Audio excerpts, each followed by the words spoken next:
আমি ইঞ্জিনিয়ার রহমতুল্লাহ আপনাদের সবাইকে স্বাগতম জানাচ্ছি। এখন আমাদের আলোচনায় থাকছে ঢাকা স্টক এক্সচেঞ্জের নো এক্সচেঞ্জের একটা স্টক পাওয়ার গ্রিড, যার সর্বশেষ ক্লোজিং প্রাইস হচ্ছে 31 টাকা 10 পয়সা। আমরা উইকলি টাইম ফ্রেমে আছি।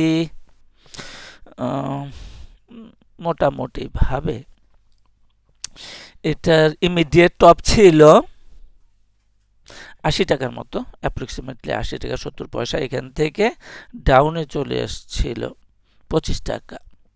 তারপর এটা যথারীতি 30 অক্টোবর থেকে অর্থাৎ নভেম্বর থেকে এটা আপট্রেন্ডেই আছে এবং আমরা একটা কারেক্টিভ বা বেস চ্যানেল ড্র করলে আমরা দেখব যে আমাদের চ্যানেলের পরিসীমা থেকেই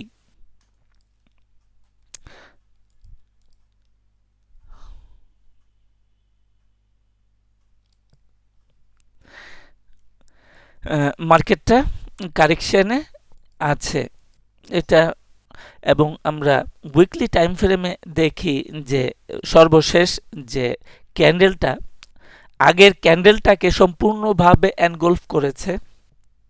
এটা আউটসাইড বার এবং এটা বেয়ারিশ বার এবং এটা বেয়ারিশ এনগলফিং করেছে। আরেকটু লক্ষ্য করলে দেখা যাবে যে সর্বশেষ ক্যান্ডেলের আগে যে দুইটা গ্রিন ক্যান্ডেল আছে তাদের যে ক্লোজিং আছে, এখানে একটা ক্লোজিং আছে আগের ক্যান্ডেলের এবং এখানে একটা আছে, এই দুইটা ক্লোজকে বর্তমান সর্বশেষ ক্যান্ডেল নিচে ক্লোজ করেছে। এটাকে আমরা বলি ডাবল ক্লোজ রিভার্সাল। আগের দুই ক্লোজকে কারেকশনের মাধ্যমে ক্লোজ আরো নিচে করেছে, এটাকে ডাবল ক্লোজ রিভার্সাল ক্যান্ডেলস্টিক। তো সুতরাং এটা কারেকশনে আছে। এখন আমরা দুইভাবে এটাকে ইন্টারপ্রিটেশন দেওয়া যায়। সেটা হইল যে গোড়ার কাছাকাছি দিক থেকে আমরা একটা 5 ওয়েভ স্ট্রাকচার দেখতে পাই পরিষ্কারভাবে। এটা 3, বর্তমানে আছে 4, দেন 5। এই যে তিনটা ওয়েভ আমরা এই যে 5টা ওয়েভ পেলাম,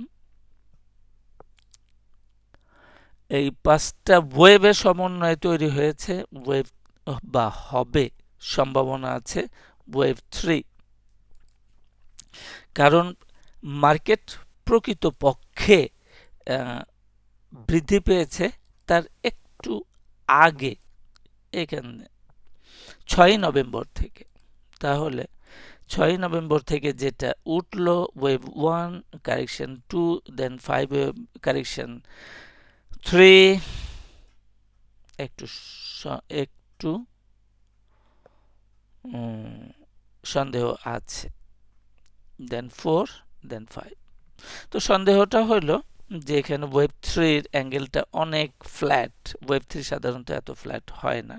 তাহলে আমরা যেটা দেখতে পারি সেটা হলো যে এই ওয়েভের এই ওয়েভ 4 এর কারেকশনটা কোনো মতেই ওয়েভ 1 এর টেরিটরিতে স্থায়ী লাভ করবে না। এটা হলো ওয়েভ 1 এর টেরিটরি, অর্থাৎ এটা কারেকশন হইতে হইতে এমন হবে না যে এখানে চলে আসলো।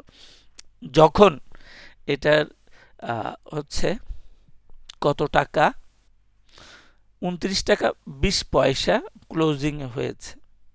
সুতরাং এটা হলো 29 টাকা 20 পয়সা। 29 টাকা 20 পয়সা এর নিচে চলে আসলে পরে কারেকশনের মাধ্যমে তখন আমরা এই ইম্পালসিভ ইন্টারপ্রিটেশনটাকে বাতিল হয়ে যাবে। তখন একটা কারেক্টিভ নেচারে আমরা তখন পরিমাপ করব, তখনও মার্কেট কারেক্টিভ হিসাবে আপ ট্রেন্ডে চলমান থাকবে এবং সেই ক্ষেত্রে যার হইতে পারে মোটামুটিভাবে 38.2% ফিবোনাসি লেভেলে অ্যারাউন্ড 39 টাকা 30 পয়সা, 39 টাকা 30 পয়সার মতো হইতে পারে। আর ইন জেনারেল এই ডাবল টপগুলো তো রেজিস্ট্যান্স হিসাবে কাজ করবেই। এটা গেল প্রাথমিক, এবং সেকেন্ডারি হিসাবে এটা এই যে অ্যাগেইন বড় টাইম ফ্রেমে 38.2% ফিবোনাসি লেভেলে সেকেন্ডারি টার্গেটটা হচ্ছে অ্যাপ্রক্সিমেটলি 47 টাকার মতো। তাহলে প্রথমে প্রাইমারি টার্গেট 40, সেকেন্ডারি 47 হইতে পারে। তো আমরা এটাকে ওয়াচ লিস্টের আওতায় নিয়ে আসতে পারি। তো আজকে এই পর্যন্তই। সাথে থাকার জন্য সবাইকে অনেক অনেক ধন্যবাদ।